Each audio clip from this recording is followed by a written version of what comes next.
বার্নৌলির সূত্রের প্রমাণটা দেখো সবাই, গুরুত্বপূর্ণ একটা প্রমাণ। দেখো, প্রথমে একটা চিত্র অঙ্কন করতে হবে। এটা হচ্ছে একটা চ্যানেল, ওপেন চ্যানেল, যেখানে এক পাশে একটু মোটা আছে, এ সেকশন যেটা ধরা হয়েছে, আর এই পাশে চ্যানেলটা একটু চিকন, অপেক্ষাকৃত চিকন। এ সেকশন থেকে বিবি সেকশনটা একটু চিকন পাশ। তো এখানে দেখানো হচ্ছে যে পানি যদি প্রবাহিত হয় বা নির্গমনের পরিমাণ সামান্য একটু, এই যে এখানে দেখো, এ প্রাইম থেকে এ প্রাইম মানে এ প্রাইম পর্যন্ত ক্ষুদ্র একটা ডিস্টেন্স ডি এল অন, এই পর্যন্ত যদি পানি প্রবাহিত হয়, সামান্য একটু পানি প্রবাহিত হয়, যার ফলে কি সৃষ্টি হয় সেই প্রমাণটা এখানে দেখানো হচ্ছে। তো প্রথমে আমরা দেখব যে, মনে করি Z1 সমান, Z1 মানে হচ্ছে এ সেকশনের ডেটাম হেড। এ সেকশন কোথায় আছে? এই যে এখানে এই সেকশনের ডেটাম হেড, নিচে একটা যে কোনো একটা সমান অংশ বা ডেটাম একটা লাইন, যেখান থেকে এই সেন্টার পর্যন্ত যেই পাইপটা আছে ওই পাইপের সেন্টার পর্যন্ত, এটা হচ্ছে Z1। তো এই Z1 মানে হচ্ছে এই নিচের নির্দিষ্ট একটা জায়গা থেকে বা সমতল একটা জায়গা থেকে ওই পাইপের সেন্টার পর্যন্ত ডিস্টেন্স বা উচ্চতা। এখানে Z1 ধরা হয়েছে প্রথমেই, এ সেকশনের সেন্টার পর্যন্ত Z1।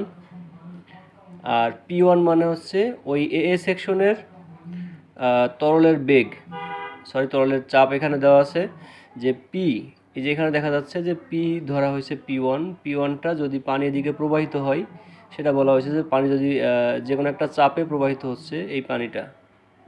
B1 মানে এ সেকশনের তরলের বেগ, কত বেগে প্রবাহিত হচ্ছে পানি।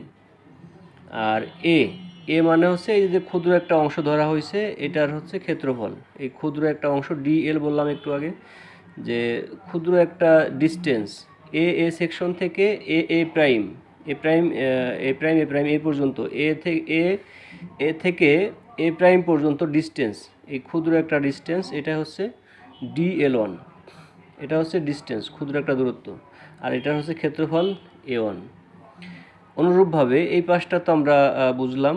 অনুরূপভাবে এই পাশের যে অংশটা আছে, সেমভাবে Z2, P2, V2, A2, DL2, BB section, একইভাবে এই পাশে যা হয়েছে ওই পাশেও সেম। এরপরে আসি তরলের মোট ওজন। এই যে এখানে পানিটা প্রবাহিত হচ্ছে, এই পানির মোট ওজন কত হবে? আমরা জানি W সমান ওমেগা A1 DL1। ওমেগা হচ্ছে পানির একক ওজন, A1 এই সেকশনের ক্ষেত্রফল, DL1 মানে বললাম যে ক্ষুদ্র একটা দূরত্ব, এ থেকে এ প্রাইম পর্যন্ত ক্ষুদ্র একটা দূরত্ব। তো এ পাশেও যে হারে পানি প্রবাহিত হচ্ছে, এ পাশেও সেই একই পানি, এখানেও যেই পানি এখানেও সেই পানি। এই জন্য বলা হয়েছে যে ওমেগা A1 DL1 সমান ওমেগা A2 DL2। তো এখানে যদি আমরা আলাদা করে নেই, W সমান এটা ধরি, আবার W সমান এটা ধরি, এক নম্বর W সমান এক নম্বরটা, W সমান দুই নম্বরটা ধরে আমরা হচ্ছে ওমেগাটাকে এই পাশে যেহেতু গুণ আকারে আছে, ওমেগাটা এই পাশে যদি নিয়ে আসি ভাগ হয়ে যায়, W নিচে চলে আসে। তো ওটাই করলাম যে W ভাগ ওমেগা সমান এই পাশে A1 DL1 যা আছে তাই আছে। এরপরে আসি এই পাশেও সেমভাবে W, এই যে W সমান ওমেগা A2 DL2। তো এই ওমেগাটা W নিচে চলে আসলো, আর A2 DL2 এই পাশে থেকে গেল। এরপরে আমাদের প্রথম যেই কাজটা, চাপ দ্বারা কৃত কাজ।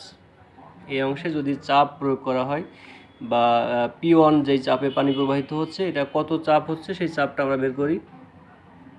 এটা হচ্ছে প্রথম পাশের চাপ মাইনাস দ্বিতীয় অংশের চাপ। প্রথম অংশের চাপ কি আছে? P1 A1 DL1। তো এপাশে P1 আছে, A1 আছে, DL1 আছে, আগেরটার মতোই। এই যে ওমেগা যেখানে বের করছিলাম তরলের মোট ওজন, একইভাবে শুধুমাত্র ডাব্লুর জায়গায় পি চলে আসছে, যেহেতু এটা চাপের কাজ করতেছি আমরা। তো P1 যে যা আছে তাই রেখে দিলাম। A1 DL1 মানে একটু আগে পেয়েছি, কত পাইছি? A1 DL1 মানে ডাব্লু বাই ওমেগা, সেটা লিখলাম। A1 DL1 মানে ডাব্লু বাই ওমেগা। এ পাশে সেমভাবে P2 থাকলো, A2DL2 মানে হচ্ছে W/ওমেগা। এখানে যেহেতু এই পাশে W/ওমেগা এই পাশেও আছে, এই পাশেও আছে, তার মানে W/ওমেগা কমন যায়, আর থাকে কি, এই পাশে থাকে P1, এই পাশে থাকে P2। তো এটা আমরা পাইলাম যে W/ওমেগা কমন গেলে P1 মাইনাস P2। এরপরে আসি 2 নাম্বার, স্থিতিশক্তির অপচয়।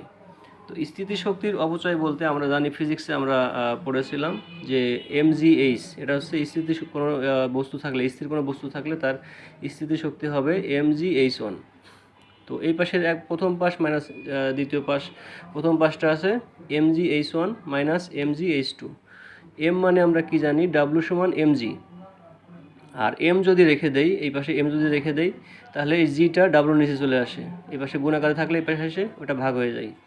তো m সমান w/g।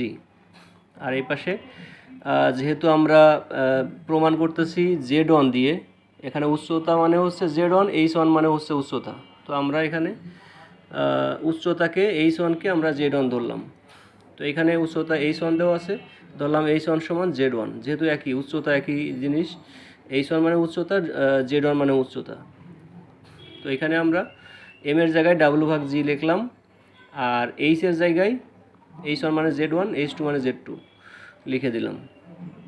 তো এখান থেকে g কেটে যায়, এপাশে g কেটে যায়, থাকলো হচ্ছে w/h1, আর এই পাশে থাকে এই w/g মানে w, আর এটা মানে তো z2। তো দুই পাশে যেহেতু w আছে কমন যায়, কমন গেলে থাকে হচ্ছে z1 মাইনাস z2। এরপরে সর্বশেষ আসি অর্জিত গতিশক্তি। অর্জিত গতিশক্তির মধ্যে আমরা জানি ফিজিক্সে পড়েছি, যদি কোনো চলমান বস্তু থাকে বা কোনো বস্তু চলমান থাকে সেটার জন্য গতিশক্তি হয় হাফ এম ভি স্কোয়ার। তো হাফ এম ভি স্কোয়ার, এখানে দেখো এটা লিখছি হচ্ছে হাফ এম v2 স্কোয়ার, টুটা আগে আসছে, কারণ কি প্রথম অংশের চাপ, প্রথম অংশে পানির বেগ আর দ্বিতীয় অংশের পানির বেগ, এই দুই অংশের মধ্যে কোন অংশের চাপ বেশি হবে, কোন অংশের গতি বেশি হবে, যেহেতু চিকন পাশের গতি বেশি হবে, আমরা জানি যে কোনো একটা বড় পাইপের মধ্য দিয়ে বা মোটা পাইপের অংশ দিয়ে পানি প্রবাহিত হচ্ছে কিন্তু বেগ কম, কিন্তু যদি চিকন অংশ থাকে ওই অংশের পানির প্রেশারটা বেড়ে যায়। আমরা যদি নর্মালি ধরি যে একটা পাইপের মুখ আটকিয়ে ধরি, পাইপের একটা মুখ আটকিয়ে ধরলে দেখা যায় কি যে ওটা যেহেতু চিকন পাশ, ওটা পানির স্পিডটা বেড়ে যায়। তো এখানে যেহেতু চিকন পাশ, স্পিড বেড়ে যাবে, তো যার কারণে v2টা আগে লেখা হয়েছে, half M v2 square minus half M v1 এর স্কোয়ার। তো এখানে আসি, হাফ এম মানে আমরা জানি w/g, আর v2 যা ছিল তাই আছে, হাফ এপাশেও v1 মানে m মানে আমরা যে লিখছি, এই যে m মানে একটু আগে আমরা উপরে লিখছিলাম, m মানে হচ্ছে w/g, জাস্ট m এর জায়গায় w/g লিখে রাখছি, আর কিছু না। তো এখন এখানে এসে আমরা একসাথে করি, এখানে উপরে থাকে 1 আর w গুণ করলে শুধু w থাকে, আর 2g, এপাশে 2g থাকে, এপাশে v2 স্কোয়ার আছে, v2 স্কোয়ার রাখলাম, এপাশে আবার সেমভাবে w আর 1 গুণ করলে w থাকে, 2g আছে 2g, এপাশে v স্কোয়ার। তো এখান থেকে w/2g, w/2g, তার মানে w/2g কমন যায়, থাকে হচ্ছে v2 স্কোয়ার মাইনাস v1 এর স্কোয়ার, এই পাশে v2 স্কোয়ার থাকে, এই পাশে v1 স্কোয়ার থাকে। তো এটা লিখে রাখলাম। এখন এই তিনটাকে আমরা একসাথে করি, এই যে চাপ, কৃত কাজ, স্থিতিশক্তি আর গতিশক্তি, এই কৃত কাজ এবং স্থিতিশক্তি দুইটা মিলে হচ্ছে গতিশক্তি। তো এটাই লিখছি আমরা, যে আমরা জানি কৃত কাজ প্লাস স্থিতিশক্তি এই দুইটা মিলে সমান গতিশক্তি। এই পাশে যেই মানটা পেয়েছিলাম এই সেম মানটাই শুধুমাত্র এখানে ইনপুট করছে, আর কোনো কাজ করি নাই। তো কৃত কাজ আমরা দেখো, কৃত কাজ এখানে কী পেয়েছিলাম, কৃত কাজ পেয়েছিলাম w/ওমেগা p1 মাইনাস p2, এই যে যা ছিল তাই লিখলাম। স্থিতিশক্তি, স্থিতিশক্তি এখানে কী পেয়েছিলাম, w/z1 minus w into z1 minus z2, এই সেম মানটা এখানে বসাই দিয়েছি, w/z1 মাইনাস z2। আর গতিশক্তি এখানে কী পাইলাম, w/2g v2 square minus v1 square, এখানে যা ছিল তাই বসাই দিয়েছি। শুধুমাত্র এখন ক্যালকুলেশন, আর কোনো কাজ নাই। সব যেহেতু তিন পাশে যেহেতু w আছে, তো w আমরা কাটতে পারি, এপাশে w, তিনটা w কেটে গেল, বাকি থাকে কি p1 মাইনাস p2, নিচে থাকে হচ্ছে এই যে ওমেগাটা, আবার Z1 মাইনাস Z2, এর নিচে কিছু যেহেতু নাই, যা আছে সে সেমভাবে বসে যাবে। আর এটা যেহেতু V2 square minus V1 square, এর নিচে হচ্ছে 2G। তো এটাকে আমরা এখন আলাদা আলাদা করে লিখি।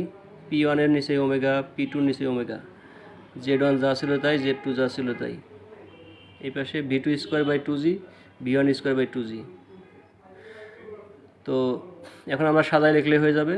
প্রথমে আছে Z1 লিখলাম, এরপর আছে P1 by omega, P1 by omega লিখলাম। এরপর আছে V1 স্কোয়ার বাই 2G, এই পাশে মাইনাস ছিল, এদিকে আসে প্লাস হয়ে গেল। Z2 এই পাশে মাইনাস ছিল, ওই পাশে গেলে প্লাস হয়ে গেল। P1 by omega, P2 by omega, এই পাশে মাইনাস ছিল, এই পাশে এসে প্লাস হয়ে গেল। আর এই পাশে V2 তো এই পাশেই আছে, যা ছিল তাই। তো এটাই হচ্ছে আমাদের প্রমাণ।